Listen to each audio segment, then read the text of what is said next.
சொல்லுன்னா லைனாக சொல்லுவான். நான் சொன்ன மாதிரி தமயந்தி, சாவித்திரி, அது இது நாராயணன் இப்படி ஏதாவது சொல்லிக்கிட்டே போயிட்டுருப்பாங்க.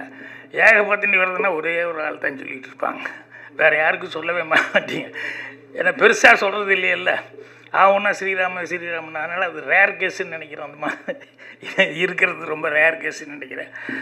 அதனால் அவர் சொல்லும்போது அந்த இன்னும் நிறையா விஷயங்கள் அவர் படிச்சிருக்காரு.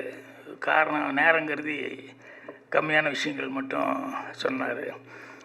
அடுத்தபடியாக நான் வந்து அசிஸ்டன்ட் டைரக்டர் ஆகும்போது நான் ஒரு புத்திசாலித்தனமாக பண்ணதான் நான் நினச்சிக்கலாம். ஆனால் அது நான் வந்து எவ்வளோ கன்னிங்னஸ்ஸாக பண்ணேன்னு எனக்கு தான் தெரியும். என்னென்னா, இந்த அசிஸ்டன்ட் டைரக்டர் ஆகும்போது கிளாப் கொடுத்துருவாங்க. அந்த கிளாப்பு நம்ம தான் கிளாப் அடிக்கணும். அப்புறம் அது அவ்வளோ பெருசாக அதை தூக்கிட்டே சுற்றிட்டு இருக்கணும். அதோடைய இந்த டைலாகு, ஸ்கிரிப்ட், அது இதெல்லாம் வச்சுட்டு இது கிளாப் அடிக்கிறதுனா ஒவ்வொரு ஷாட்டுக்கும் அங்கே நம்ம